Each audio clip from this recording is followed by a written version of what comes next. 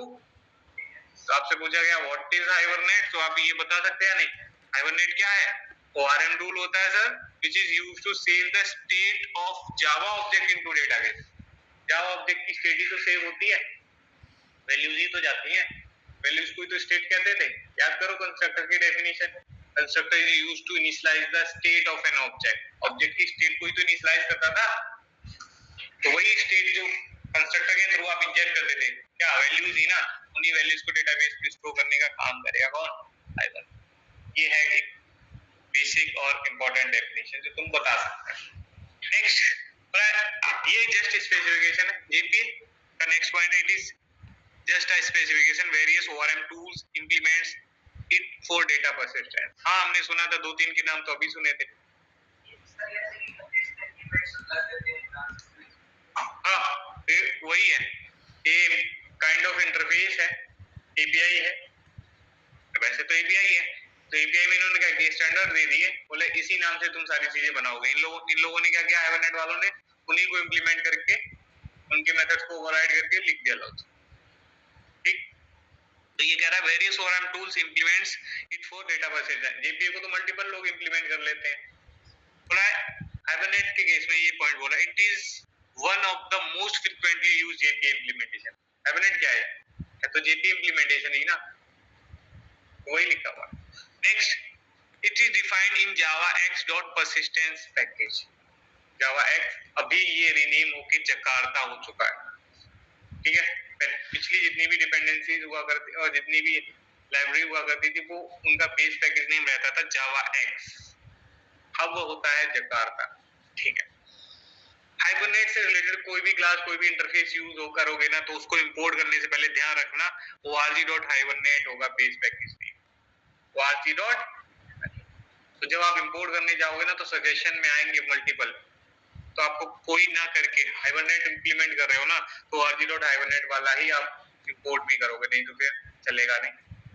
ठीक, इसके बाद यहाँ पे डेटा परसिस्टेंस के लिए देखो, हमें बताया गया कि सर ये हाइबरनेट एक जावा का फ्रेमवर्क है, इसने इंप्लीमेंट किया हुआ है किसको, JDBC API।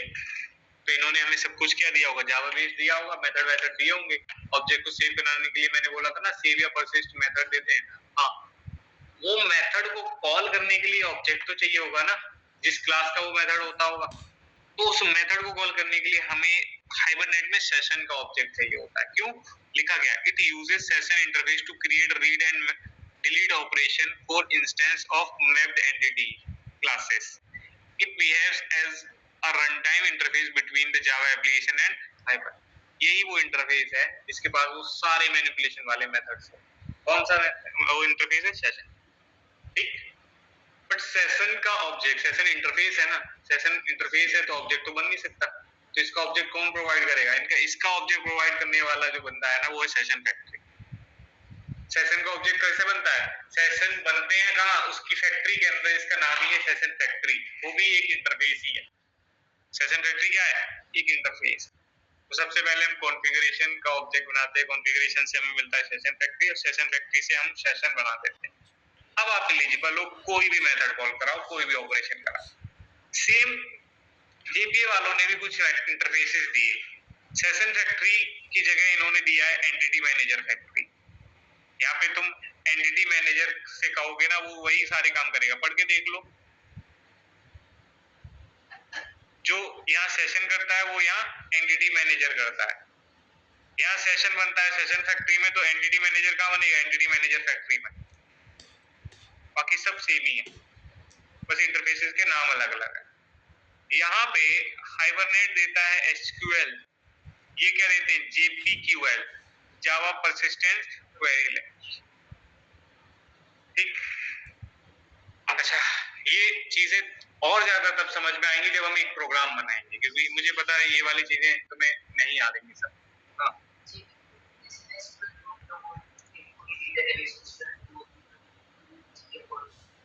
सेम होता है वो भी, ये जेपी वालों का है, इसमें भी इसके भी वैसे ये भी ऑब्जेक्ट ओरिएंटेड है ना, क्या लिखा है? As an object oriented query language to perform database.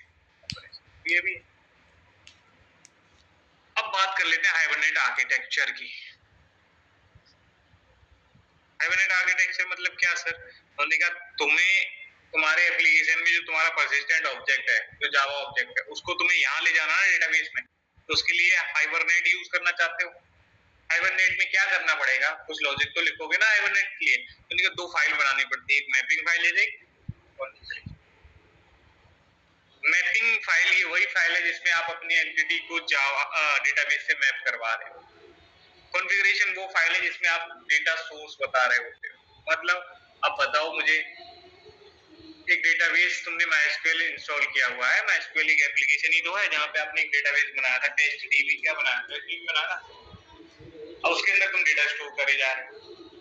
किसी न किसी पोर्ट पे उसे तुमने रन करा रखा है, लोकल होस्ट 8006 पे करा रखा है। हमारा एप्लीकेशन अलग है, दोनों एप्लीकेशन में कनेक्शन बनी, जेडीबीसी में डेटा सोर्स दिया था ना, यूआरएल दिया था, आपने उसे प्रोटेक्ट कर रखा है पासवर्ड से, तो यूजर नेम पासवर्ड भी देना पड़ रहा था। आज से ही लिख लो, याद कर लो, रट लो, जो करना है कर लो। हमेशा याद रखना, जब भी मैं डेटा सोर्स वर्ड यूज करूंगा तो समझ जाना डेटा सोर्स मतलब यूजर नेम, पासवर्ड और यूआरएल की बात हो रही है। डेटा सोर्स बोले तो यूआरएल, यूजर नेम और पासवर्ड, वो तीन चीजें जो तुमने गेट कनेक्शन मेथड में पास की थी, वो है डेटा सोर्स। और हमें उसके साथ साथ पहले बताना पड़ता था अपना ड्राइवर भी, तो वो भी डेटा सोर्स का ही पार्ट होता था। MySQL ड्राइवर हम यूज कर रहे हैं तो बताना पड़ता था ना। अभी हमको लोड नहीं करना पड़ता ड्राइवर को मैन्युअली, क्यों? वो इम्प्लिसिटली लोड हो रखा है, लेकिन होता वो भी डेटा सोर्स का ही पार्ट था। तो तुम्हें हाइबरनेट में भी बताना पड़ेगा, किसी डेटाबेस से कनेक्शन बना के रखेगा हाइबरनेट, बताना पड़ेगा ना।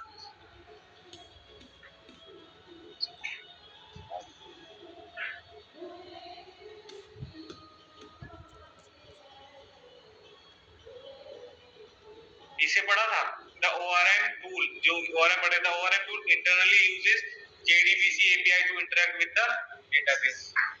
डाउन द लाइन ये JDBC इंप्लीमेंट करता है। अब JDBC इंप्लीमेंट करता है तो JDBC को कनेक्शन तो बनाना है ना, तो डेटा हाइबरनेट को कॉन्फ़िगरेशन फाइल के अंदर आप बताओगे डेटा सोर्स या इस वाले डेटाबेस से कनेक्शन बनाना है, ये है यूजर नेम, ये है पासवर्ड, तभी वो घुस पाएगा वहां पे, ले जाके डेटा रख पाया करेगा। समझ रहे हो? तो ये दो चीजें आपको करनी है, बहुत ज्यादा टफ नहीं है, तो चलो करके देख लें। आओ उठाओ अपना एक मैवन प्रोजेक्ट बनाओ, सिस्टम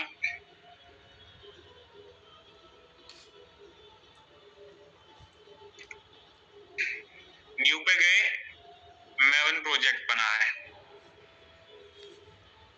सिंपल पे चेक किया, नेक्स्ट किया, रिकॉर्ड तो हो ही रहा है ना। तो कॉम डॉट राधे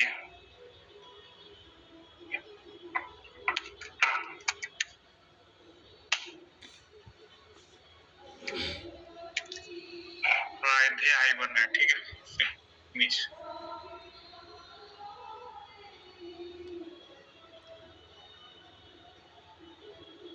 बन गया, राधे एचबीएन करके मैंने बनाया। सबसे पहला काम क्या होता है, कोई भी प्रोजेक्ट बनाओगे उसमें डिपेंडेंसीज ऐड करने हैं। तो तुम्हें क्या चाहिए सर? हमको चाहिए सबसे पहले तो सर MySQL कनेक्टर चाहिए होगा।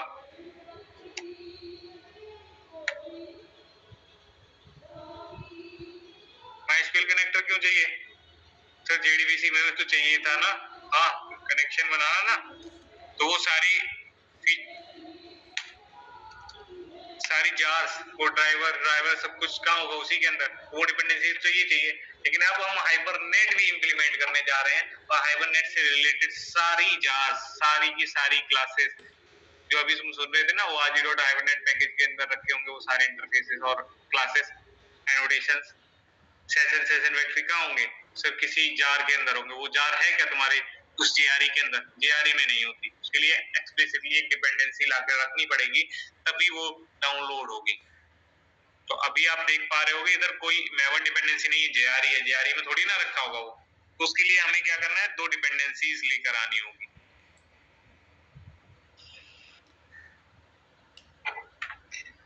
mvnrepository.com पे गए और यहाँ से जाके हाइबरनेट कोर की एक डिपेंडेंसी सर्च करनी है,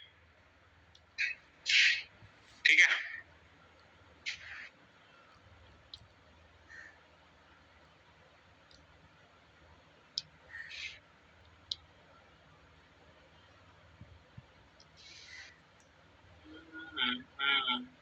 सबसे ज्यादा यूजर किसके, चलो फाइनल वाला ले लेते हैं। क्या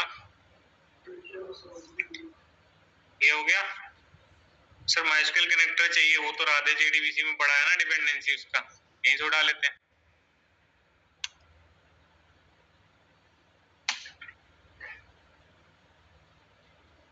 अभी आ जाएंगे यहाँ पे डिपेंडेंसी, मैवन डिपेंडेंसीज आ गया, हाइबरनेट से रिलेटेड सारी आ गई। अब हमको एक एक करके ज्यादा थोड़ी ना डालनी पड़ती है, क्योंकि मैवन आ गया। अगर मैवन नहीं होता, ये डिपेंडेंसी वाला सिस्टम नहीं होता, तो इतनी जांच के लिए मुझे एक एक करके सारी डाउनलोड करके एज अ रेफरेंस याद प्रोजेक्ट में ऐड करानी पड़ती, इंटीग्रेशन में बार बार बिल्ड पाथ में जा जाके दिमाग थोड़ा खिसक जाता। अब नहीं खिसक रहा, क्यों? क्योंकि अभी ये इजीली कर पा रहे हैं। अब इसको बंद कर दो, दो डिपेंडेंसीज ऐड कर ली, बात हो गई खत्म। अब आ जाओ यहाँ पे, मेन के अंदर क्या करना है, एक एंटिटी बनानी है, एक क्लास बना ले पहले। सर इस क्लास का नाम मेन क्लास रख लो, जहाँ सारा मेन मेथड होगा अपना, और इस पैकेज का नाम रखते हैं com.radhe, मेन कर दो अगर करना है तो। मेन पैकेज हो गया भाई। एक एम्प्लॉय बना लेते हैं,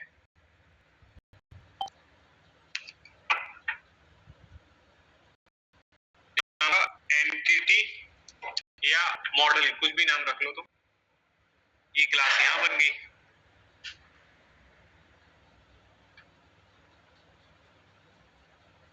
ये क्या होगी, फुली इनकैप्सुलेटेड क्लासेस बनाते आए हैं ना अब तक, तो कैसे बनाएंगे, प्राइवेटली सारे वेरिएबल डिक्लेयर करेंगे, int ID private string name, gender लिया था,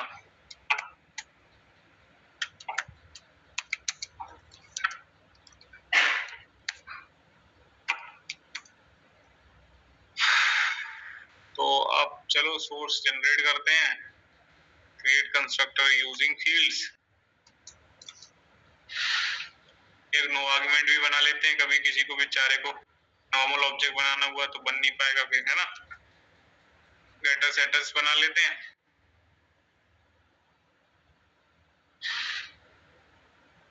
तो स्ट्रिंग भी ले आते हैं,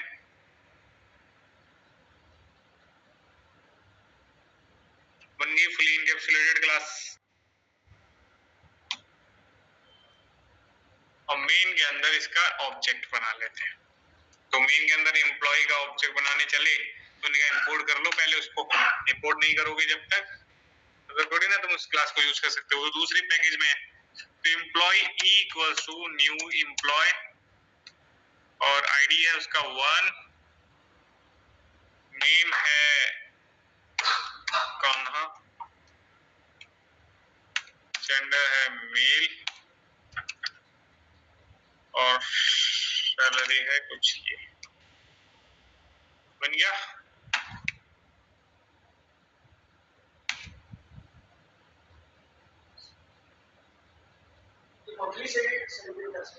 क्या पर डे,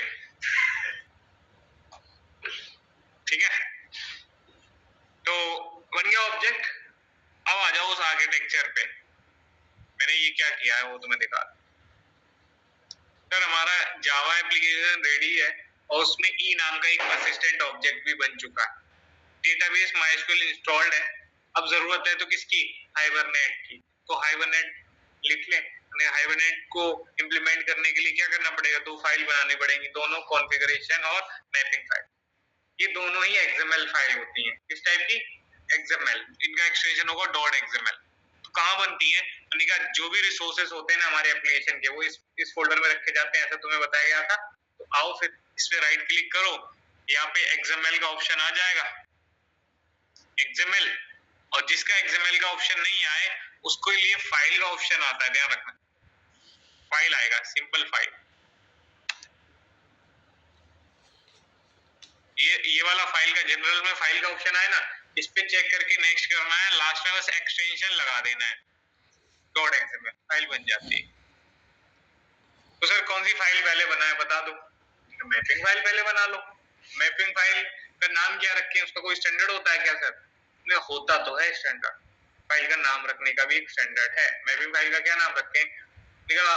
किसके लिए मैपिंग कर रहे हो? एम्प्लॉय के लिए ना, एम्प्लॉय के लिए, तो आप उस फाइल का नाम रखो एम्प्लॉय डॉट HBM, HB बोले तो हाइबरनेट, M बोले तो mapping, hibernate mapping dot XML, ठीक है, यही था ना, फिनिश कर दिया। दूसरी फाइल कौन सी बनानी होगी? कॉन्फ़िगरेशन फाइल, सेम वहीं पे जाएंगे, XML पे क्लिक किया, चेक करके नेक्स्ट किया और फाइल का नाम रख दिया। हाइबरनेट का कॉन्फ़िगरेशन फाइल है ये, तो आपको लिखना है हाइबरनेट, इसका भी नेमिंग कन्वेंशन है, हाइबरनेट डॉट CSG ही लिखना है तुम सबको अभी, ठीक। उसके बाद फिनिश कर दिया। दोनों फाइल रेडी है सर? हाँ, ये है कॉन्फ़िगरेशन फाइल, ये है मैपिंग फाइल। तो सर मैपिंग फाइल में मैपिंग कर दो ना, मैंने कहा मैपिंग करने के लिए यूज होता है हाइबरनेट मैपिंग टैग। क्या है इस फाइल के अंदर मैपिंग टैग? सर दिख ही नहीं रहा, होता तो सजेस्ट कर देता है। तो वो सारे टैग्स, मैपिंग में यूज होने वाले टैग्स अगर आपको चाहिए इस फाइल के अंदर, जो कि तुम्हारी फाइल है, तो उसके लिए आपको, जैसे आपको अपनी डिपेंडेंसी लानी पड़ी ना, आपको जार चाहिए थी, आपको क्लास चाहिए हाइबरनेट से रिलेटेड या माइस्क्यूएल से रिलेटेड, तो डिपेंडेंसी लाए ना, वैसे ही XML के केस में आपको अगर कोई टैग्स चाहिए तो उन टैग्स के लिए XSD और DTD फाइल्स होती हैं, वो लाके आपको यहाँ डालनी पड़ती है। तो हाइबरनेट मैपिंग और कॉन्फ़िगरेशन की दोनों की DTD फाइल लेकर आएंगे हम।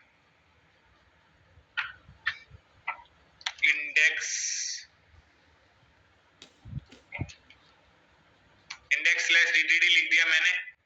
इंडेक्स ऑफ हाइबरनेट की ऑफिशियल वेबसाइट है, इस पे जाएंगे, यहाँ पे ये हमें दे देता है कि हाइबरनेट मैपिंग की DTD चाहिए या हाइबरनेट कॉन्फ़िगरेशन की। हमने कहा हाइबरनेट मैपिंग की चाहिए 3.0 वाली, 3.0 वाली DTD फाइल उठाया मैंने, डाउनलोड कर दिया। हाइबरनेट कॉन्फ़िगरेशन वाली क्लिक किया, डाउनलोड हो गई। चल के देखें, ये है वो दोनों। आपको क्या करना है, मैपिंग में से DTD कॉपी करनी है। ओपन किया इस फाइल को, इसके टॉप पे आएगा एक लिंक टाइप, देख रहे हो, ये है वो लिंक।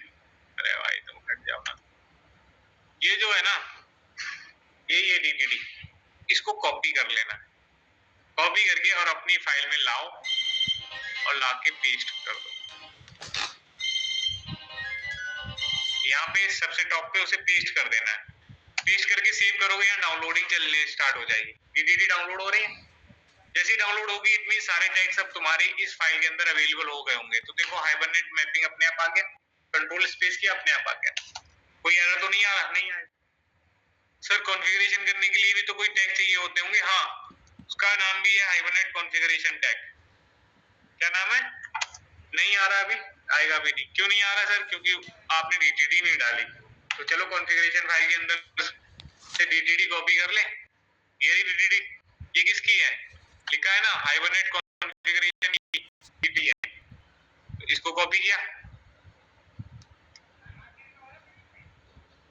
DTD में होता क्या है, एक HTTP लिंक ही तो है, ये वहीं से डाउनलोड हो जाएगी। सेव करो, डाउनलोड हो रही है, देखो हो गई डाउनलोड, आ गया हाइबरनेट कॉन्फ़िगरेशन, इसके अंदर कॉन्फ़िगरेशन कर लेना। ठीक है सर, कर लेंगे, पहले मैपिंग तो करवाओ। ठीक है, मैपिंग किसकी करनी है? एम्प्लॉय की। किससे? डेटाबेस से। तो आपको सबसे पहले बताना पड़ेगा एम्प्लॉय क्या है, क्लास है ना, तो इसके अंदर सबसे पहला टैग जो लगेगा वो क्लास टैग ही लगेगा। क्लास का नाम बताना पड़ेगा। नेम क्या है तुम्हारी क्लास का? निका एम्प्लॉय नाम है। फुल्ली क्वालिफाइड नेम बताना होता है। फुल्ली क्वालिफाइड नेम मतलब package name dot class name. एक भी लेटर का मिस्टेक हुआ तो नहीं चलेगा, ध्यान रखना। तो इस पे क्लिक करके देखो तो एम्प्लॉय ओपन हो रहा है ना, इट मींस वो मैंने सही लिख लिया। क्लास के अंदर सबसे पहले आपको एक वेरिएबल ऐसा रखना पड़ेगा जो यूनिकली आपके डेटा को आइडेंटिफाई कर सके। इसके लिए आपने आईडी बनाया हुआ है, तो उस आईडी के लिए प्राइमरी की जनरेट करने वाला जो टैग होगा वो आईडी टैग ही है। आईडी का नाम क्या है? सेल क्लोजिंग से क्लोज कर दो अभी के लिए। वेरिएबल का नाम यहाँ क्या है? आईडी ही है। एम्प्लॉय आईडी होती है, एमपी आईडी लिख देना, बट ये टैग हमेशा सेम रहता है। उसके अंदर सर क्या रखा हुआ है? हमने कुछ प्रॉपर्टी रखी हुई है। पहली प्रॉपर्टी का नाम क्या है? नेम ही है।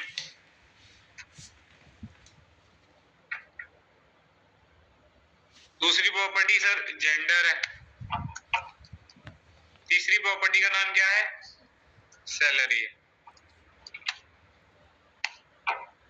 बस हो गया काम।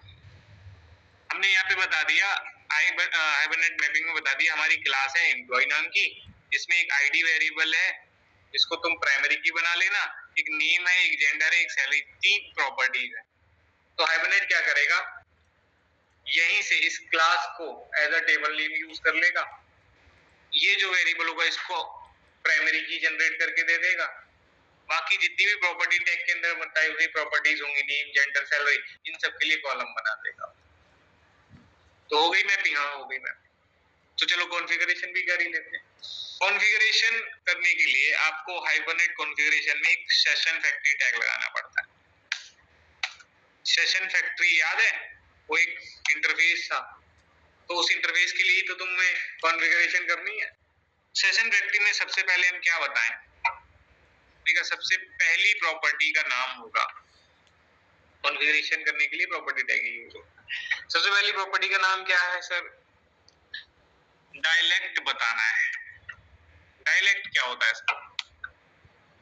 हाइबरनेट डॉट डायलेक्ट लिख दो, लिखना है तो। नहीं, अगर सिंपल उतना भी लिख दोगे तब भी चलेगा। अभी इन सबको हटा देते हैं, क्लोज ऑल कर। मैपिंग तो हो गई ना, अभी उसे साइड कर दिया। हाइबरनेट डायलेक्ट बताना है सर, कौन सा डेटाबेस यूज कर रहे हो वो बताना है बेसिकली। तो हर एक वेंडर की एक क्लास हाइबरनेट के पास अवेलेबल होती है, तो आप कहोगे org.hibernate, ये इतना बेस पैकेज नेम, इन्हीं के अंदर है सारी क्लासेस। org.dialect.mysql dialect, शायद ये org.hibernate.dialect.mysql। ओ वाओ, एक बार में ही वाह, यही है ना बेस पैकेज नेम। ये रही वो क्लास जो अभी हमने जिसको स्पेसिफाई किया, ये वही क्लास है ना, MySQL डायलेक्ट। ठीक, बहुत अच्छे। तो बता दिया पहली प्रॉपर्टी। नेक्स्ट प्रॉपर्टी क्या बतानी होगी? उन्होंने कहा डेटा सोर्स वगैरह दे दो। तो कनेक्शन बनाने के लिए आपको कनेक्शन डॉट यूआरएल बताना पड़ता था। यूआरएल क्या था तुम्हारा सर? JDBC:MySQL:localhost localhost 36 प्लस तुम्हारे डेटाबेस का नाम DB, स्मॉल में ही था ना सब, ये कैपिटल में था DB, जो भी था यहाँ देख सकते हैं JDBC वाले में। डाओ, देखो हमें पता है ना डाओ में क्यों जा रहे हैं, हमें पता है वही लिखा रहता है लॉजिक, यही तो स्टैंडर्ड था, स्ट्रेटेजी यही थी लाने की, टेस्ट टीम। ठीक है जी, ये यूआरएल हो गया। सर यूजर और पासवर्ड नहीं बताओगे क्या? बता देंगे भाई। यूजर नेम लिखना है पूरा, पासवर्ड, दोनों ही रूट थे।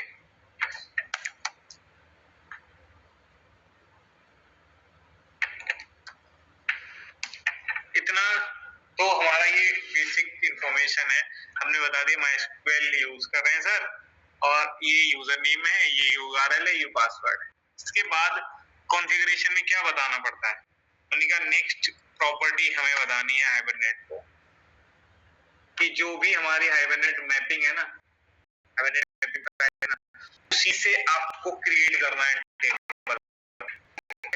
Hibernate mapping to DDL, data definition language में आता है ना क्रिएट, तो वो एक प्रॉपर्टी यहाँ पे बतानी पड़ती है। तो हम क्या लिखेंगे, HBM to DDL dot auto, automatically create कर दे। Hibernate to database, hibernate mapping to database definition, data definition language dot auto, और यहाँ पे हम लिख देंगे क्रिएट, कि ऑटोमेटिकली तुम उसको क्रिएट कर देना। इसके अलावा हमें कुछ देने की वैसे जरूरत है नहीं, लेकिन हम चाहें तो दे सकते हैं। जैसे हम चाहते हैं सर जो भी ये down the line query fire करेगा ना, वो क्वेरीज हमारी कंसोल पे प्रिंट भी करा दे, हमें पता लगता रहे कि कौन कौन सी क्वेरी ये चला रहा है। तो उसके लिए SQL को आप प्रिंट कराना चाहते हो तो SQL की क्वेरी देनी, एक प्रॉपर्टी बतानी पड़ती है। तो हम इसको बोल सकते हैं प्रॉपर्टी में, नेक्स्ट प्रॉपर्टी क्या है, show SQL ट्रू। फॉर्मेटेड वे में आए उसके लिए एक आता है फॉर्मेट SQL, फॉर्मेटिंग कर देगा। चाहिए बहुत सारे प्रॉपर्टीज हैं, जिनमें से ये हैं जो मोस्ट कॉमन यूज होती हैं, जो मैंने तुम्हें आप बता दी। ठीक है, तो हाइबरनेट कॉन्फ़िगरेशन के अंदर आपने सबसे पहले क्या बताया, डायलेक्ट बता दिया सर, MySQL डायलेक्ट यूज कर रहे हैं, URL यूजर नेम पासवर्ड। उसके बाद HBM टू DDL में हमने बता दिया क्रिएट कर देना। अब क्रिएट कमांड अगर हम देते हैं, यहाँ पे टोटल 4 तरह की कमांड होती है।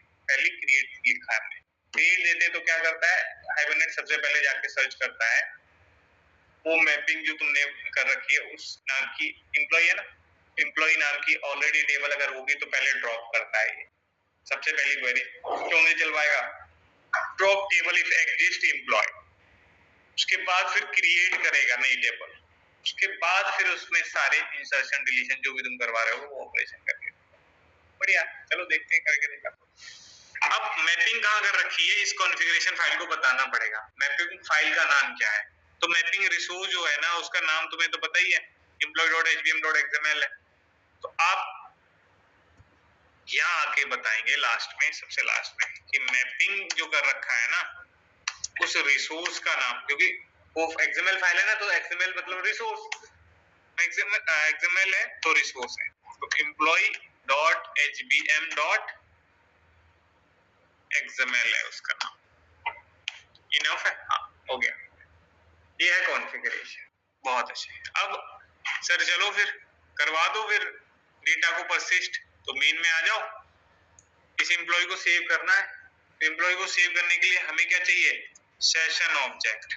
सेशन से हम सेव या परसिस्ट कॉल कर सकते हैं। इसमें हम ई पास करना चाहते हैं, बट ये कौन सेशन है सर, कौन परसिस्ट है, कैसे पता चलेगा। अब ये सेशन बनाने के लिए तुमको चाहिए सेशन फैक्ट्री, और सेशन फैक्ट्री खुद एक इंटरफेस है, इसलिए उसको बनाने के लिए चाहिए होता है कॉन्फ़िगरेशन का ऑब्जेक्ट। तो सबसे पहला जो ऑब्जेक्ट बनता है वो एक क्लास है जिसका नाम है कॉन्फ़िगरेशन। देखो यहाँ पे कॉन्फ़िगरेशन नाम की क्लास एक जावा एक्सपेक से आ रही है और एक org.hibernate से आ रही है, तो आपको कौन सी चाहिए, ये याद रख लेना बस। कॉन्फ़िगरेशन CFG नाम का वेरिएबल बनाया इक्वल्स टू न्यू कॉन्फ़िगरेशन, और इसके पास एक डॉट कॉन्फ़िगर नाम का मेथड होता है जिसे कॉल करना पड़ता है। इस कॉन्फ़िगर मेथड को हमें बताना पड़ता है अपनी कॉन्फ़िगरेशन फाइल का नाम। अगर कॉन्फ़िगरेशन फाइल का नाम ये है जो मैं रख रहा हूँ hibernate.cfg.xml, तो नहीं भी बताओगे तो चल जाता है। क्यों चल जाता है वो भी मैं प्रॉपर रीजन बताऊंगा बाद। ठीक, तो इतना कर दिया, CFG बन गया है, तो चलो CFG मतलब कॉन्फ़िगरेशन रेडी है, तो आओ बिल्ड सेशन फैक्ट्री कॉल करें। ये हमें क्या क्या दे देगा, सेशन फैक्ट्री का ऑब्जेक्ट दे देगा सर। SF लिख लेते हैं इस ऑब्जेक्ट को। बन गया सेशन फैक्ट्री। सेशन फैक्ट्री बन गया तो सेशन भी बन जाएगा। कहाँ शॉर्टकट यूज करते हैं?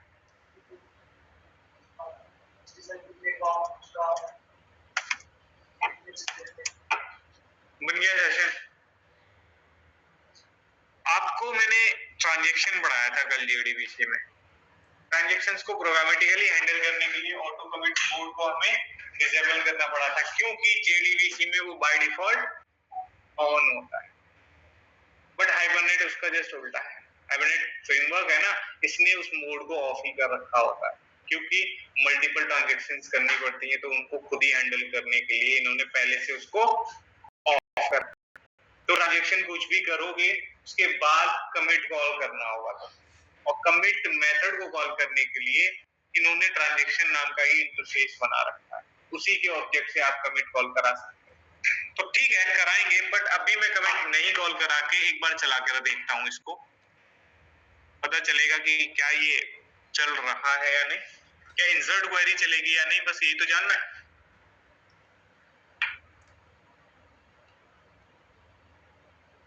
देखो कनेक्शन बना लिया आपके URL से, उसने बता दिया ये ड्राइवर वगैरह यूज कर रहा है, बहुत बढ़िया। सबसे पहली क्वेरी चलाई उसने, drop table if exist employee, होगी तो डिलीट करते हो, और एक्चुअली थी भी एम्प्लॉय नाम की टेस्टडीबी के अंदर, वो डिलीट हो गई। फिर उसने बोला क्रिएट टेबल, किस नाम की बनाई, जो नाम तुम्हारी क्लास का है। इंट आईडी नॉट नल, तुम्हारी आईडी जो थी उसमें नॉट नल, और लास्ट में प्राइमरी की वाला कंसेंट ऐड कर दिया। किसने किया, ये आईडी नाम का टैग था, जो इधर ले लेते हैं उसको बराबर में।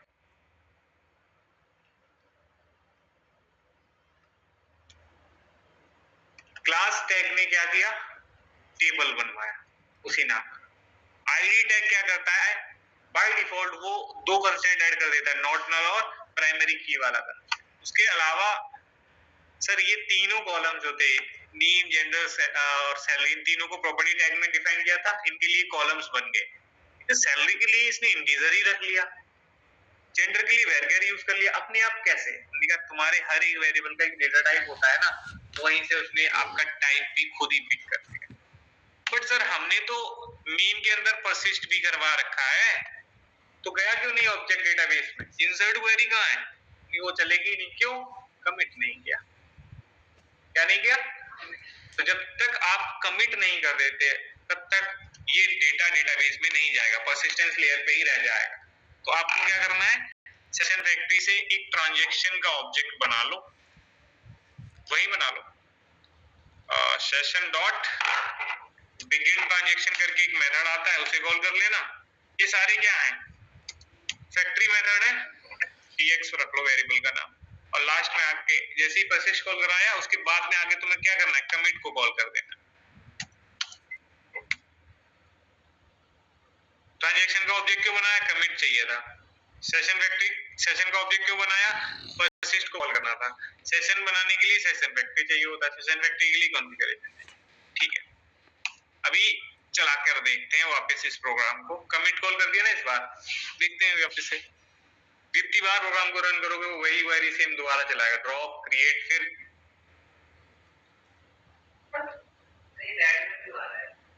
वो लॉग्स हैं वो रेड में ही प्रिंट होते हैं, जितनी भी लॉग फाइल्स होती हैं वो रेड में प्रिंट होते हैं बाय डिफॉल्ट। तो ड्रॉप टेबल चला दिया, क्रिएट चला दिया, इस बार तो इंसर्ट भी चला। और इंसर्ट में ये जो देखने को मिल रहा है, ये कहाँ मिलता था देखने को, प्रिपेयर्ड स्टेटमेंट में। प्रिपेयर्ड स्टेटमेंट किसका पार्ट है, JDBC का पार्ट है। तो यहाँ से क्लियर हो रहा है कि JDBC तो इंप्लीमेंट करता ही है, उसके साथ साथ JDBC का प्रिपेयर्ड स्टेटमेंट इंटरफेस यूज कर रहा है।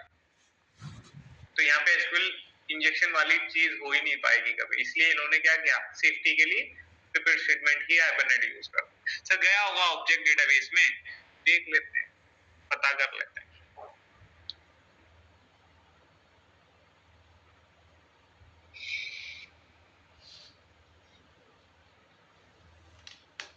इसको हटा,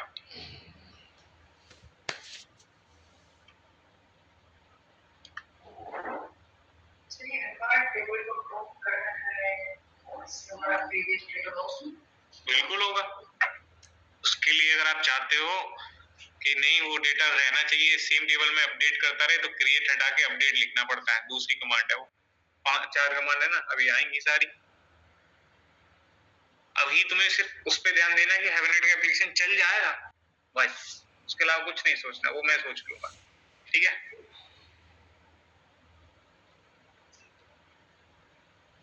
तो क्या ये वही ऑब्जेक्ट है जो हमने बनाया था? ठीक है, अच्छा ये सब सर हमें कंफ्यूज कर रहा है, इतना सारा हमें लिखना पड़ता है। देखो हम नहीं चाहते ये सब करना, तो कोई बात नहीं, नहीं चाहते, चाहते तो हम भी नहीं है कुछ, लेकिन करना तो फिर भी पड़ता है ना कभी कभी। तो आप चाहो तो इसके लिए एक मेथड बना सकते हो, यहीं पे एक दूसरा स्टैटिक टाइप का मेथड बना लो कि भाई पब्लिक, आपको बार बार नहीं लिखना ना, ये मेथड बना लो, कभी भी जरूरत पड़े पब्लिक स्टैटिक, क्या रिटर्न करवाना है, सीधा सेशन रिटर्न करवा दो, गेट सेशन नाम का एक गेटर बना दो। इसमें क्या करेंगे सर, वो तो करना है आगे चल के जब जावा बेस्ड पे आएंगे, अभी के लिए बस इतना करवा रहा हूँ। अब क्या किया सर, ये सब हटाओ। अब हमको अगर सेशन चाहिए तो हमारी क्लास के पास गेट सेशन मेथड है ना, इसके पास हमारी मेन क्लास के पास है, स्टैटिक है। वैसे तो सेम क्लास में इसलिए नहीं लगाना पड़ता है, बट फिर भी मैं लगा, मेन से बोला गेट सेशन, सेशन देना, वो सेशन दे दिया करेगा सेशन से हम। तो अब ये अलग कर दिया मेथड, गेट सेशन नाम के मेथड पे एरर आ रहा है भाई, पब्लिक स्टैटिक। अच्छा रिटर्न नहीं करवाया कुछ भी, ठीक है। रेफरेंस वेरिएबल लेने की भी क्या जरूरत है, यहीं से रिटर्न लिखेंगे ना, है ना। सेशन फैक्ट्री बनना है, सेशन फैक्ट्री से ओपन सेशन कॉल किया, जो भी ऑब्जेक्ट रिटर्न हुआ वो सेशन का है, सेशन रिटर्न हो रहा है, सीधा कहाँ आ रहा है, इधर आ रहा है। चला के देखें, हाँ सर चला लो, अलग अलग रेफरेंस वेरिएबल लेने की क्या ही जरूरत है।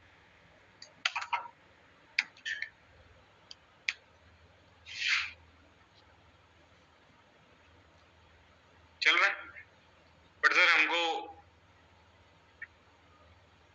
क्यूरियोसिटी है कि सर हमको बार बार नए नए ऑब्जेक्ट्स बनाने हैं, मुझे ऑब्जेक्ट 2 को सेव करना है, ऑब्जेक्ट 3 को सेव करना है सेम टेबल के अंदर, बट इसको बार बार रन करेंगे तो वो तो हमेशा ड्रॉप करेगा ना टेबल को, फिर नहीं बना रहा है। हम चाहते हैं प्रीवियस टेबल में ही सब कुछ चेंज होते रहे, तो आप क्रिएट कमांड हटा के यहाँ करेंगे update hvm to ddl.auto, automatically क्या करते रहना, अपडेट करते रहना। ठीक है, चला दें। अब 1 पे ही डेटा तुम भेज रहे हो अगर, तो 1 तो ऑलरेडी स्टोर है ना, तो इस पे क्या आएगा, एरर आना चाहिए। SQL integrity constraint violation exception, primary की वाला कंस्ट्रेंट वायलेट हो रहा है। प्राइमरी की कभी डुप्लीकेट हो सकती है क्या? नहीं, वो यही बोल रहा है, duplicate entry 1 for the key employ dot primary, primary की है ना आईडी, तो डुप्लीकेट नहीं डाल सकते। तो आप क्या करोगे सर, 2 पे भेजेंगे ना,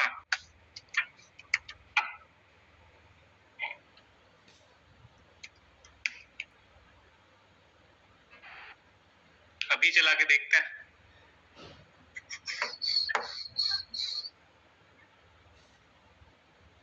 इस बार क्रिएट या अपडेट ड्रॉप या क्रिएट क्वेरी चली नहीं, अब जाके देख ले डेटाबेस में, रिफ्रेश करो इसको, किसी में दूसरा आ गया ना, देखो अब 50 भेजो या 100 तुम्हारा कॉल। ठीक है, इसके अलावा मैं तुम्हें कुछ नहीं बता रहा आज। क्यों नहीं बता रहा हूँ, क्योंकि अब कंफ्यूज हो जाओगे।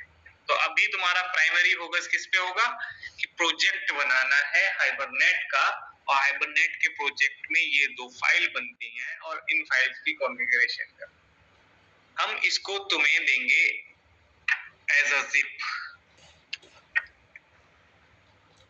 जिप दे दें, हाँ जिप ही दे देते हैं तुम लोग।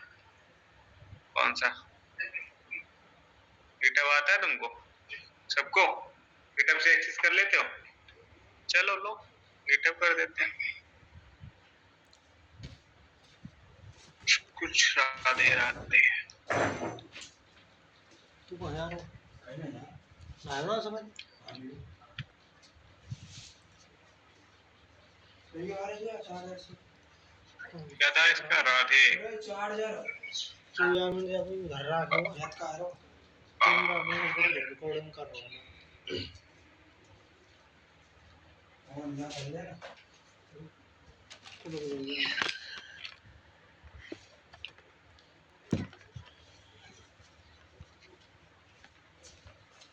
जाओ, सब कुछ मिलेगा वहां पे, डिपेंडेंसी से लेके एक लाइन मिलेगा। काफी मेरे gov.com कल ही लिंक भेजा था, है ना? ऐसे ऐसे लोग हैं।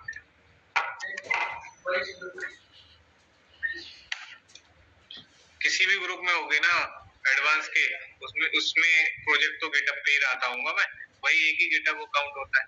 ये रहा ना गिटअप अकाउंट, बाद में पंचम 01 लिखना होता है, यूआरएल तक रट सकते हो, https://pancham01। इतना तो कॉमन होता ही है हर एक में, बस पीछे पंचम 01 लिख दोगे तो आ जाएगा। रेपोजिटरी पे जाना है, टॉप पे आ रहा राधे HBN, इसको ओपन कर लेना, पूरा प्रोजेक्ट खुल के आ जाएगा। फॉर्म में जाके सबसे पहले देख लेना क्या डिपेंडेंसी है, चाहिए तो यहाँ से कॉपी कर सकते हो, जो कि तुम करोगे ही, है ना? गुड अप्रोच तो ये कहती है कि तुम निकाल लेना। बाकी डिपेंडेंसी कॉपी कर रहे हो इतना ही नहीं होता है, इसके अलावा कुछ कॉपी मत कर। इसके अलावा देखना है तो तुम्हें सब देखने को मिल रहा है। एंटिटी ये रही, एम्प्लॉय कैसे बनाया था, मेन ये रहा, मेन का कोड ये रहा, सब देख लो, पर टाइप खुद करना। रिसोर्स में दोनों फाइल दिख रही है, मैपिंग फाइल का कोड क्या लिखा है ये रहा, कॉन्फ़िगरेशन फाइल में मैंने क्या किया था ये रहा। कुछ 5-10 लाइन ही तो, ये 7-8 लाइन नहीं टाइप कर सकते खुद से, एक एक करके टाइप करो, चल जाए तो 3 बार कॉपी पे और लिख देना इसी कॉन्फ़िगरेशन, रट भी जाएगी, रट जाएगी कि क्यों क्या। एक एक लाइन जो मैं तुम्हें लिखवाया है ना आज, अगले क्लास में सबसे पहले मैं तुम्हें हर लाइन का मीनिंग समझा दूं, तो तुम्हें वो रट जाएगा कि हाइबरनेट में क्या क्यों करते हैं। ठीक, अभी तुम्हें कुछ नहीं करना है, सिर्फ प्रोजेक्ट चला देना है, ऑब्जेक्ट को डेटाबेस तक पहुंचा देना है कैसे भी। बढ़िया, मजे करो, हमें भी करने दो।